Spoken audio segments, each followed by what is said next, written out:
El yerno me llama cajero automático porque él cree que soy un simple billete. Así que denuncié su fraude, le corté el dinero y ahora me pide perdón. Yo, hombre de 34 años. Antes de sumergirme en el caos absoluto en el que se ha convertido mi vida, permítanme contarles cómo llegamos hasta aquí. Mis padres llegaron a los IE cuando yo tenía 4 años, como parte de esa típica búsqueda del sueño americano que tantos conocemos.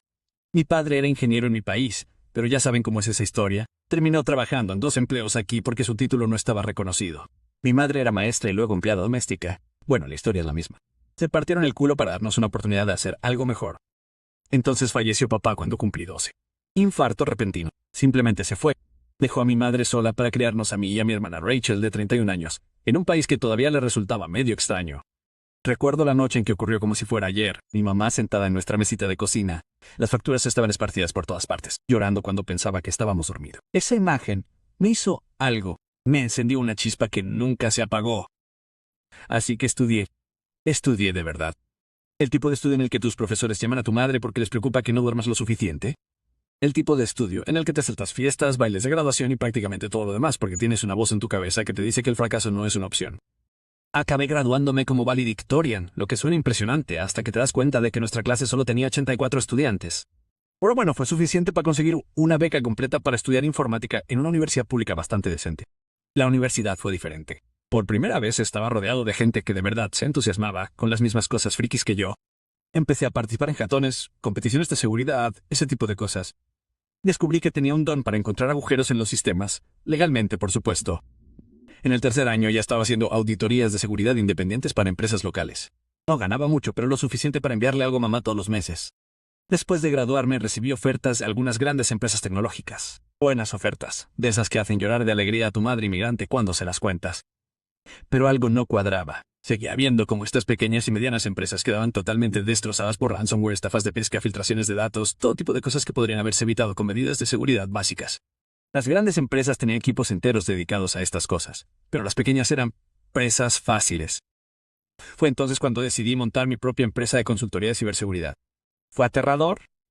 Por supuesto. ¿Tenía idea de cómo llevar un negocio? No. Pasé los primeros 6 meses viviendo de ramen y bebidas energéticas, trabajando 20 horas al día, por supuesto. Pero a los 26 años ya estaba funcionando. De verdad.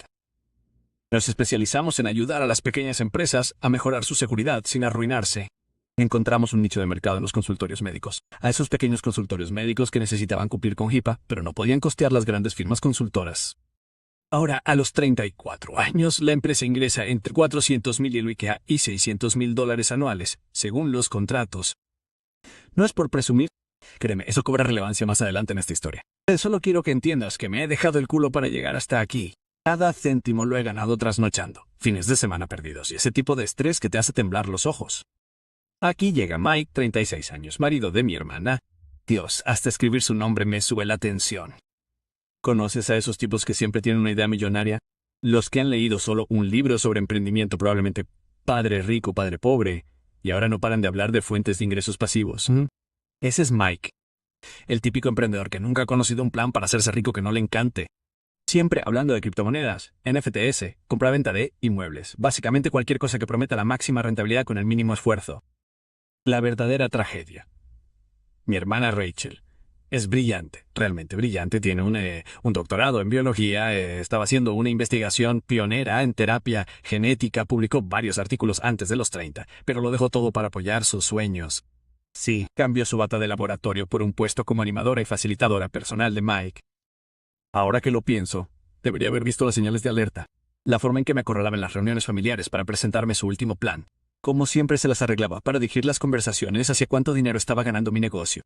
Las indirectas no tan sutiles sobre cómo la familia debería apoyar los sueños de la familia. Pero ya sabes cómo es. No quieres ser el que cause drama, especialmente cuando tu madre ya ha pasado por tanto. Además, yo estaba ocupada construyendo un negocio, tratando de tener algo parecido a una vida personal, lidiando con las alegrías únicas de ser la hija exitosa en una familia de inmigrantes. ¿Sabes a qué me refiero? La presión constante de ayudar a todos, estar ahí para todos, resolver los problemas de todos, porque tú eres quien lo hizo posible. Ahora que lo pienso, es casi impresionante la metodología con la que Mike se abrió paso en mis finanzas. No se trataba solo de peticiones de dinero al azar. Era una danza cuidadosamente orquestada de manipulación, culpabilización, y lo que ahora reconozco como abuso emocional directo. Permítanme explicarles cómo se desarrolló este patrón en los últimos 6 años, porque tal vez ayude a alguien a reconocer estas señales de alerta antes de perder casi $500,000 a manos del parásito marido de su hermana. Empezó de a poco, como suele pasar en estas cosas. Mike acudió a mí con una oportunidad de inversión garantizada en una criptomoneda desconocida de la que nunca había oído hablar. Esto fue en 2019, cuando las criptomonedas estaban alcanzando máximos históricos y todo el mundo pensaba que iba a ser el próximo millonario de Bitcoin. Tenía todas esas presentaciones elegantes, capturas de pantalla de las ganancias de otras personas, e incluso testimonios de supuestos inversores. La petición inicial fue de $20,000, algo que me hizo dudar. Pero entonces Rachel se involucró. Él realmente investigó sobre esto, dijo. ¿Sabes, Mike? No preguntaría si no estuviera completamente seguro. Y allí estaba mi brillante hermana, con su doctorado y su mente científica, completamente convencida de que su marido había descifrado el código de la riqueza en criptomonedas. Así que le di el dinero. De nuevo, a los 7 días, reiteró que debíamos duplicar la apuesta para obtener mayores beneficios. Una y otra vez. Antes de darme cuenta, había invertido $85,000 en lo que resultó ser un clásico plan de bombeo y descarga. ¿Volví a ver ese dinero alguna vez? Adivina, pero ¿eso fue solo el principio? Poco después del desastre de las criptomonedas, no podían pagar el alquiler. Rachel me llamó llorando a las 2 a.m. y me dijo que los iban a desalojar. Solo por esta vez, me rogó. Mike tiene varios negocios a punto de cerrar. Envié $35,000 para cubrir el alquiler atrasado en los próximos meses.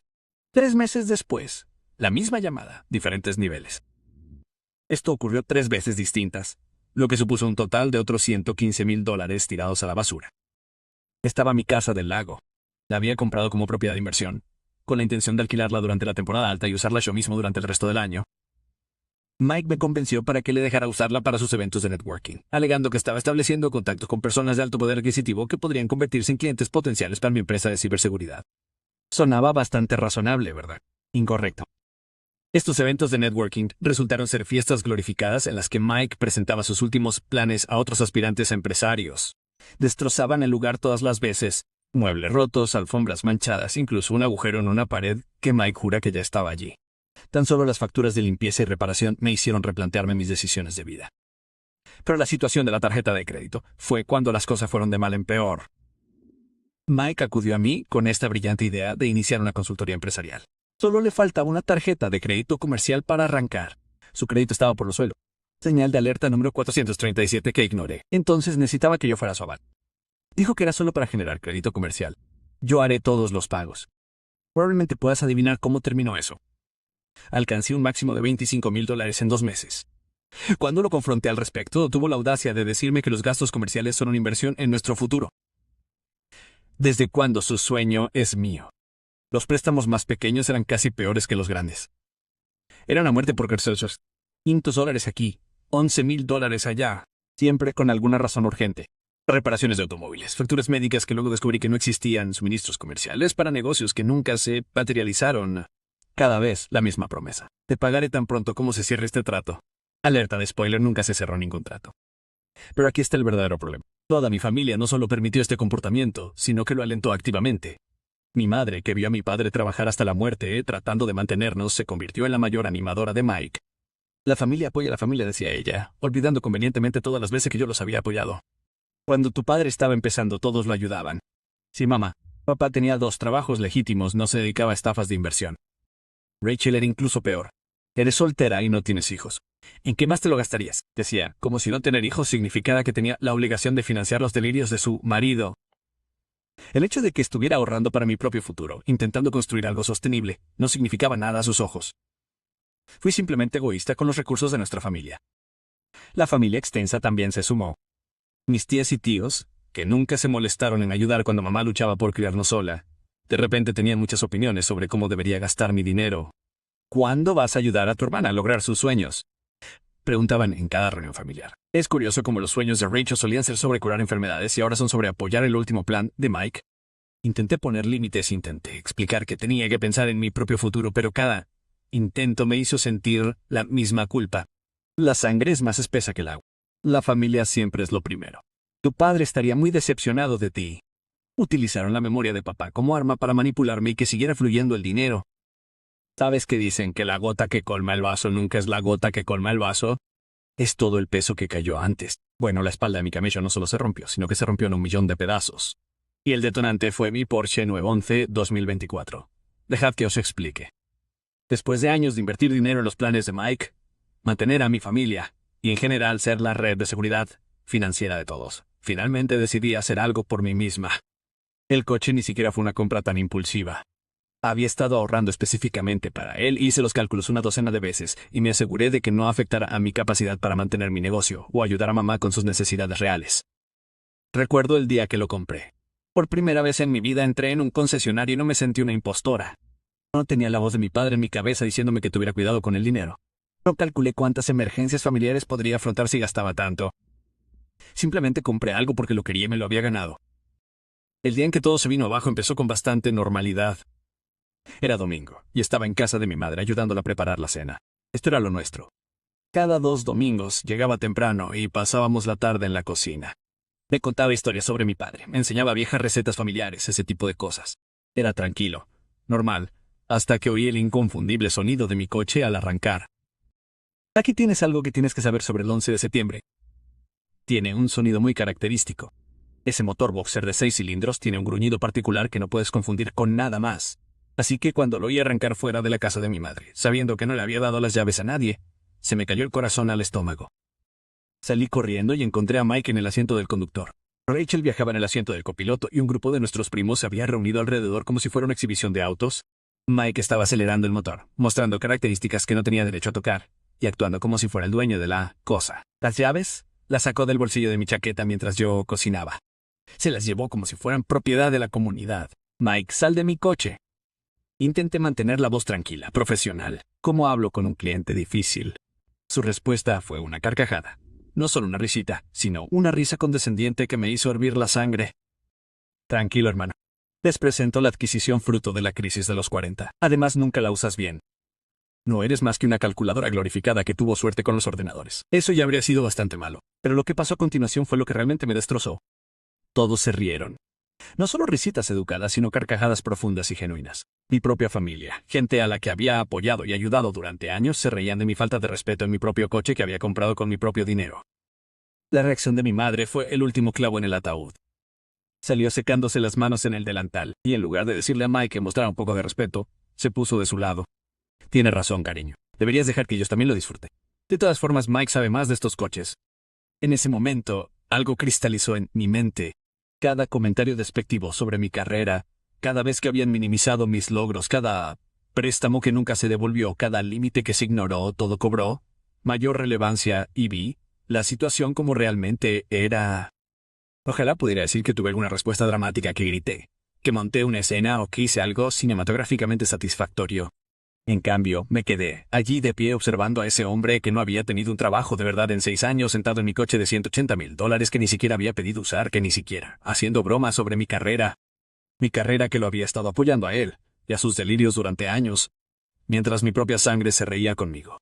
Lo peor ni siquiera fue la falta de respeto, fue el derecho, la certeza absoluta en sus mentes de que tenían derecho a tomar lo que quisieran de mí, de que mis posesiones eran propiedad comunitaria, de que mi éxito pertenecía a todos menos a mí. En lugar de montar una escena, hice algo diferente. Algo que, en retrospectiva, probablemente les habría asustado más que cualquier cantidad de gritos. Sonreí, asentí, volví a entrar, cogí mis cosas con calma y pedí un Uber. Mamá me siguió, por supuesto. No seas tan sensible. Solo se están divirtiendo. Su voz tenía ese tono, el que los niños inmigrantes conocen bien. El que dice está siendo demasiado estadounidense, demasiado individualista, no entiendes lo suficiente las obligaciones familiares. Pero por primera vez en mi vida, esa voz no funcionó conmigo. La miré de verdad en off, y no vi a mi madre inmigrante en apuros que necesitaba mi ayuda, sino a alguien que se había convertido en cómplice de la explotación de sus hijos, alguien que sacrificaría el bienestar de un niño por los delirios de otro. El viaje en Uber a casa fue surrealista. Sentí como si estuviera flotando fuera de mi cuerpo, viéndome a mí misma tomando decisiones que lo cambiarían todo. Durante las 4 horas siguientes puse en práctica lo que ahora veo. Llevaba meses fraguándose en mi inconsciente un plan para eliminar el cáncer de mi vida. Lo curioso de dirigir una empresa de ciberseguridad es que pasas mucho tiempo pensando en los peores escenarios posibles. Tienes que imaginar cómo podrían fallar los sistemas, cómo se puede explotar la confianza, cómo vulnerabilidades aparentemente menores pueden convertirse en brechas catastróficas. Esa mentalidad se hizo sentir con fuerza. Luego de salir de casa de mamá en esas 4 horas, me senté en mi escritorio, abrí mi laptop y sentí una paz casi inquietante que me envolvió totalmente. Esto ya no era emocional. Esta fue la respuesta in CITES. Y tal como les digo a mis clientes cuando se enfrentan a una violación de seguridad, el primer paso es detener la hemorragia. La primera llamada fue a mi abogado. Sí, tenía una contratada. Aprendí esa lección por las malas después de la tercera vez que Mike tomó prestada mi casa del lago para sus eventos de networking y me dejó con daños materiales. Respondió a pesar de que eran casi las 9 p.m. de un domingo. Así es ella y por eso la mantengo contratada. Lisa, le dije, ¿recuerdas el peor escenario posible que comentamos el mes pasado? Aquel en el que planificamos qué pasaría si las cosas con Mike salían mal. Está sucediendo. Necesito que ejecutes todo lo que planeamos. Mientras ella comenzaba a trabajar en su parte, comencé a documentarlo todo sistemáticamente. Abrí una nueva página de OneNote y comencé a trazar un cronograma de cada préstamo, cada uso no autorizado de mi propiedad, cada enredo financiero, fechas, montos, testigos, comunicaciones, todo. El tipo de documentación que hace sonreír a los abogados y sudar a los estafadores. Luego llegó la situación del auto. Llamé a la línea de no emergencias de la policía y denuncié que mi vehículo había sido utilizado sin autorización. Les di la ubicación exacta del rastreador GPS del coche, apuesto a que Mike no conocía esa función. El operador me preguntó si quería presentar cargos. Dudé una fracción de segundo, recordando la voz de mi madre diciendo: la familia apoya a la familia. Entonces pensé en la risa de Mike mientras estaba sentado en mi coche, y dije sí. Lo siguiente, contención financiera. Abrí mis aplicaciones bancarias y comencé a revisarlas una por una. Cada cuenta a la que Mike había tenido acceso, cada tarjeta que había avalado, cada conexión financiera. Comencé a cortarlas todas. Fue como realizar una amputación digital, cortar extremidades infectadas para salvar el cuerpo. La casa del lago era un desafío en sí misma. Llamé a la empresa de administración a su número de emergencias. Necesito que cambien todos los códigos de acceso de inmediato, les dije. Una auditoría total de todos los registros de acceso de los 2 últimos años. El gerente comenzó a decir algo sobre el horario comercial normal, pero lo interrumpí mencionando mis tarifas de mantenimiento anual. Es increíble lo receptivas que se vuelven las personas cuando les recuerdas cuánto les pagas. Llamé al departamento de fraudes de mi banco. Expliqué la situación. Inicié el proceso de impugnación de los cargos. Revisé todos los correos electrónicos, mensajes de texto y documentos relacionados con los negocios de Mike en los que había estado involucrado. Creé copias de seguridad seguras en la nube de todo. Cambié todas mis contraseñas, no solo las obvias. Cuentas digitales bancarias, redes sociales, correo, almacenamiento en la nube, todo se ve afectado. Generé nuevas contraseñas aleatorias, habilité la autenticación de 2 factores siempre que fue posible. El tipo de bloqueo de seguridad que recomiendo a los clientes después de una filtración. La verdad es que mi móvil no paraba de sonar mientras lo hacía. Cerca de 1 hora tras salir de casa de mamá empezaron a llegar las llamadas. Primero de Rachel, luego de mamá, luego de Mike y luego de varios miembros de la familia. Vi cómo se acumulaban las notificaciones, pero no respondí ni una sola. Cada llamada perdida solo reforzaba la certeza de que estaba haciendo lo correcto. Pasé la medianoche, los mensajes de texto se hicieron interesantes. Al parecer, Mike se quedó varado a 40 metros de su casa porque la policía había aparecido haciendo preguntas sobre el coche. Fue entonces cuando el tono cambió de exigencias con derecho a súplicas desesperadas. Los mensajes de Rachel eran una clase magistral de manipulación emocional. ¿Cómo pudiste hacerle esto a tu propia hermana? Somos familia. No puedo creer que seas tan egoísta. Cada mensaje me hacía sentir más segura de que estaba haciendo lo correcto. Era imposible ignorar los mensajes de mamá.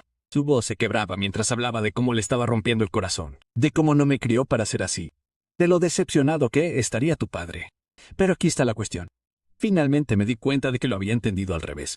Papá se habría sentido decepcionado, pero no conmigo. Se habría sentido decepcionado por cómo había dejado que un niño explotara a otro en nombre de la familia. A la 1 había recibido 73 llamadas perdidas. El chat del grupo familiar había explotado con mensajes sobre cómo estaba destruyendo a la familia con mi egoísmo y materialismo. Tías y tíos de los que no sabía nada en meses de repente se preocuparon mucho por la unidad familiar. Vagas publicaciones en redes sociales de primos, gente tóxica y las verdaderas intenciones. Rachel publicó una gran perorata en Facebook sobre cómo estaba destruyendo a la familia con mi egoísmo. Estaba llena de medias verdades y mentiras descaradas, cuidadosamente elaboradas para hacerme quedar como la mala.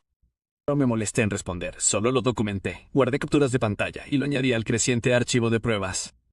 Lo peor de todo es que mientras se desarrollaba todo este caos digital, mientras mi teléfono estallaba con notificaciones y mi correo electrónico se llenaba de mensajes cada vez más desesperados, me sentí en paz por primera vez en años. No estaba tratando de gestionar las emergencias de los demás. No buscaba ser quien solucionara a los familiares. No estaba tratando de cargar con el peso de las expectativas de todos. La reunión con mi abogada la mañana siguiente reveló el tipo de daño que hace que los contables necesiten una copa. Nos sentamos en su despacho, con las hojas de cálculo extendidas por su enorme escritorio como un rastro de papel de traición, y las cifras no paraban de aumentar. Ese era el resultado inicial cuando sumamos todos los préstamos, daños y perjuicios y cargos no autorizados. Pero eso ni siquiera era el principio. Sara, mi novia de 27 años que trabaja en contabilidad forense, había echado un vistazo a las cifras preliminares y había reconocido inmediatamente los patrones. No se trataba de cargos aleatorios, dijo, haciendo gala de su instinto profesional. Parecía sistemático, como si alguien supiera exactamente lo que hace. Se ofreció a investigar más a fondo y lo que descubrió me puso físicamente enfermo. Las tarjetas de crédito eran solo la punta del iceberg. Mike había abierto 5 tarjetas diferentes a mi nombre, cada una con límites que llegaban al 90% de utilización, justo por debajo del umbral que activaría alertas automáticas de fraude. Había estado pagando los pagos mínimos de una tarjeta para mantener las demás al día, un juego financiero que habría acabado por estallar aunque yo no me hubiera dado cuenta. El estado de la cabaña del lago resultó peor de lo previsto. ¿Recuerdas esos eventos de networking que había estado organizando? Resulta que Mike había estado subarrendando mi propiedad en Airbnb durante los últimos 2 años. Había creado un perfil falso usando mi correo electrónico comercial, al que tenía acceso porque me había ayudado con los impuestos y se había estado embolsando los ingresos del alquiler. La auditoría de la empresa de gestión reveló más de $60,000 en ingresos no declarados de estos alquileres no autorizados. Los daños a la propiedad causados por estos alquileres explicaban por qué siempre insistía en encargarse él mismo de las reparaciones. Estaba ocultando el rastro de papel. Pero la verdadera sorpresa llegó cuando empezamos a indagar en cómo había estado utilizando mi reputación comercial. Mike había estado incluyendo mi empresa como referencia para varios préstamos y emprendimientos comerciales. Había creado un membrete falso con el logotipo de mi empresa y se había estado escribiendo él mismo cartas de recomendación muy elogiosas. Encontramos al menos 7 solicitudes de préstamo diferentes en las que había falsificado mi firma como garante. La responsabilidad potencial total superaba el $500,000. Mientras descubríamos todo esto, Mike se presentó en mi casa. Mis cámaras de seguridad lo captaron probando todas las puertas, mirando por las ventanas e incluso buscando debajo del felpudo una llave de repuesto que había desaparecido misteriosamente hacía meses. Adivina quién la tenía todo el tiempo. Me estuvo enviando mensajes de texto que iban de agresivos a manipuladores. Deja de ser una perra. Rachel está llorando por tu culpa. Mamá podría necesitar medicamentos para el corazón por este estrés. Solo dame acceso al coche. Tengo que reunirme con inversores. Cada mensaje era más desesperado que el anterior. Pero el verdadero golpe en el estómago vino de Rachel. Me envió un largo mensaje sobre cómo estaba destrozando sus vidas. ¿Cómo has podido hacernos esto? Estamos a punto de cerrar el trato para la casa de nuestros sueños. El banco necesita tu verificación de ingresos como aval. Por favor, no lo arruines. Fue entonces cuando todo encajó. La casa de sus sueños de la que llevaban meses hablando, la que supuestamente iban a comprar con los beneficios de la inversión de Mike. Contaban con usar mis ingresos para optar a la hipoteca. Ya habían presentado solicitudes de préstamo con mi firma falsificada como aval, el pago inicial del que se jactaban de haberse ahorrado. Ese era el dinero de los alquileres no autorizados de Airbnb de mi casa del lago. Sara encontró pruebas de que Mike había estado creando elaborados documentos falsos para mostrárselos a Rachel, haciéndole creer que su cartera de inversiones estaba prosperando. Extractos bancarios, cuentas comerciales, incluso correos electrónicos falsos de supuestos socios comerciales. Todo meticulosamente falsificado para mantener la ilusión de que sus planes eran exitosos. Había renunciado a su carrera de investigadora, a su independencia, todo basado en mentiras. Cuanto más indagábamos, peor se ponía. Mike había estado dirigiendo una compleja red de fraude financiero, utilizando mi identidad y mis recursos como garantía. Creó un castillo de naipes tan intrincado que habría tardado años en desentrañarlo por completo si no lo hubiéramos descubierto cuando lo hicimos. Lo que daba miedo es que era bueno en eso. Realmente bueno. El tipo de bueno que te hace darte cuenta de que probablemente no era la primera vez que hacía algo así. Mi abogada se reclinó en su silla después de revisarlo todo y simplemente negó con la cabeza. En 15 años de ejercicio profesional, dijo, nunca he visto a alguien explotar de forma tan metódica los vínculos familiares para obtener beneficios económicos. Esto no es un fraude oportunista. Es una depredación financiera calculada a largo plazo. La parte más dolorosa ni siquiera fue el dinero. Fue darme cuenta de cuánto tiempo llevaba sucediendo esto. Cuántas personas tenían que haber sabido o al menos sospechado que algo iba mal y cómo nadie había dicho nada. Mi propia hermana, con quien crecí, a quien protegí y apoyé, había presenciado cómo ocurría todo esto. Quizá no supiera la magnitud del problema, pero tenía que haber sabido que algo no iba bien. Dicen que la verdad te hace libre, pero nadie te dice lo mucho que duele esa libertad. Las semanas posteriores a las cartas de demanda formales de mi abogado fueron como ver detonar una bomba a cámara lenta. Cada revelación creaba nuevas oleadas de destrucción en mi familia. Mi madre se presentó en mi despacho sin avisar. Una tarde, Llamaron de seguridad para preguntar si podían dejarla pasar. Casi dije que no, pero algo en mi interior necesitaba esta confrontación. Entró en mi despacho más pequeña de lo que la había visto nunca, agarrando su bolso como un escudo.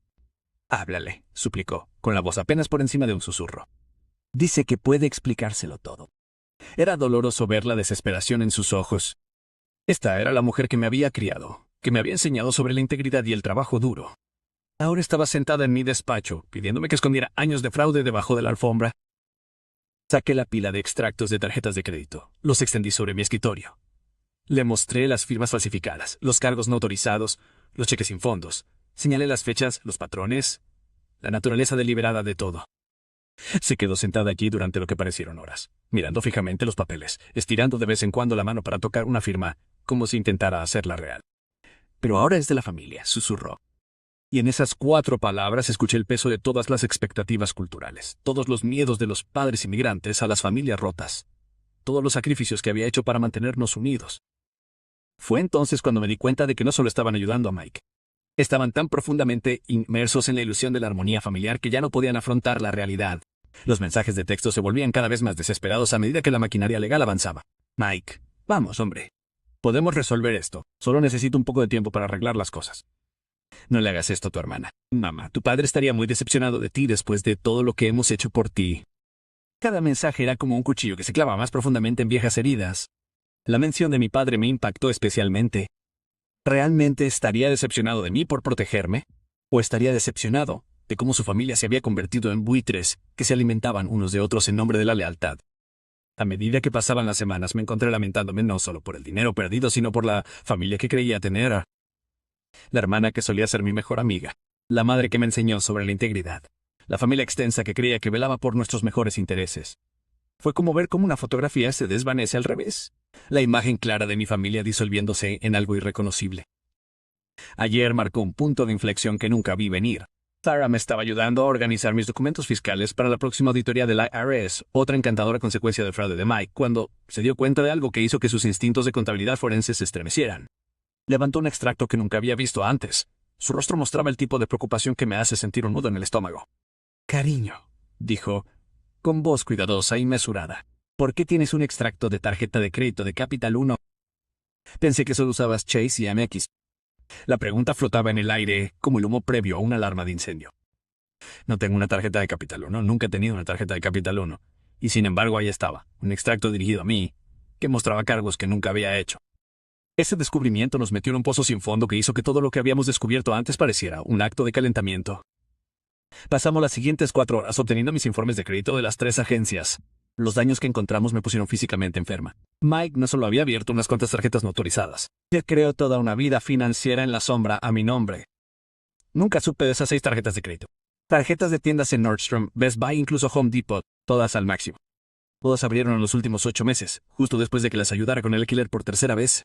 Todas usaron mi número de la seguridad social que Mike tenía por ayudarme con mis impuestos el año pasado. Deuda total no autorizada, $127,000. Pero no fue solo la cantidad lo que me horrorizó. Fue la naturaleza calculada de todo. Los cargos se distribuyeron cuidadosamente para evitar activar alertas de fraude. Los pagos mínimos se cumplían mediante una compleja red de transferencias de saldo. Mike configuró facturación digital usando mis nombres variados en correos que creó, garantizando que ningún documento impreso jamás yo pudiera ver. Jamás. Llamé a mi abogada a las 10 p.m. Lisa respondió al primer timbrazo. Sí, así de mal se habían puesto las cosas. Ahora mi abogada responde a mis llamadas nocturnas sin dudarlo. Habíamos presentado denuncias por robo de identidad a medianoche. A las 2 a.m. Había congelado mi crédito en las 3 agencias. La maquinaria de la justicia por fin se movía a toda velocidad. Esta mañana, Rachel se presentó en mi puerta. No llamó primero, no envió mensajes de texto. Simplemente golpeó mi puerta a las 7 a.m. Como si estuviera tratando de despertar a los muertos. «¿Cómo pudiste llamar a la policía por tu propia familia?», gritó. «Arrestaron a Mike en el trabajo». ¿Sabes lo vergonzoso que fue eso? Me quedé mirándola. Esta mujer que solía ser mi hermana pequeña, a quien protegí y apoyé toda su vida. ¿Lo sabías? La pregunta no fue fuerte, pero llenó el espacio entre nosotros como una barrera física. Ella miró hacia otro lado, y esa fue toda la respuesta que necesité. Quizás no sabía todo el alcance. Quizás no sabía del robo de identidad, pero sabía que algo iba mal. Había decidido ignorarlo, permitirlo, convertirse en cómplice de mi explotación. Mamá llamó después. No para comprobar si estaba bien después de descubrir que me habían robado la identidad, ni para expresar su horror por lo que Mike había hecho. No, ella quería que retirara los cargos, porque Mike tiene un plan para pagarlo todo. Su voz tenía ese tono familiar de autoridad maternal, el que solía hacerme sentir culpable por decepcionarla. De hecho, me reí. No era un sonido alegre, como el plan de pagar los otros 350,000 que me debe. Eso es diferente, insistió, su voz adoptando esa cadencia particular de madre inmigrante que normalmente significaba que la conversación había terminado. Estaba intentando construir un futuro para tu hermana. Ahora solo está siendo vengativa. Fue entonces cuando algo en mí se rompió, o tal vez finalmente sanó. Todavía no estoy segura de qué. Va a ir a la cárcel, mamá. No voy a retirar los cargos. Y cualquiera que lo supiera y no me lo dijera, que se vaya con él por mí. Entonces empezó a llorar, hablando de la familia y el perdón, de cómo tenemos que permanecer unidos, de cómo en nuestra cultura no ventilamos nuestros trapos sucios de esta manera. Colgué. Por primera vez en mi vida, le colgué a mi madre. Hace una hora recibí una llamada de un número desconocido. Era Mike llamando desde la cárcel. La pura audacia de lo que dijo a continuación sería casi impresionante si no fuera tan exasperante. Escucha, dijo, con ese tono familiar de alguien a punto de lanzar una estafa. Sé que esto pinta mal, pero tengo una nueva oportunidad de inversión en mente. Un fideicomiso inmobiliario premium con un rendimiento garantizado del 300%. Solo necesito $50,000 para la fianza y puedo arreglar todo esto. Sabes que soy bueno para ello, hermano. Guardé la grabación y se la envié a mi abogado. Algunas personas nunca aprenden, pero sus lecciones ya no son mi responsabilidad. La familia me ha estado llamando por teléfono. Rachel no deja de enviar mensajes de texto diciendo que nunca me perdonará por esto. El último mensaje de mamá decía que ningún hijo mío enviaría a su familia a la cárcel. Tías y tíos de los que no he sabido nada en años de repente están muy preocupados por la unidad familiar. Siempre pensaste que eras mejor que nosotros. Pero ¿sabes qué? Por primera vez en mi vida sus palabras no significan nada. La niebla se ha disipado. Ahora los veo a todos con claridad, no como la familia que desearía que fueran, sino como las personas que han elegido ser. Sara me está ayudando a empacar la casa mientras escribo esto. Cerraremos la compra de una nueva casa el mes que viene, en un estado diferente, un nuevo comienzo. La casa del lago está vendida. Todas las cuentas están cerradas y mi crédito está bloqueado más estrictamente que Fort Knox. Mi abogado calcula que Mike se enfrenta a entre 7 y 10 años por robo de identidad y fraude. Rachel finalmente le entregó los papeles del divorcio. La casa de mamá está en ejecución hipotecaria porque, al parecer, Mike la había convencido de pedir una segunda hipoteca utilizando documentos falsos a mi nombre. ¿Y yo?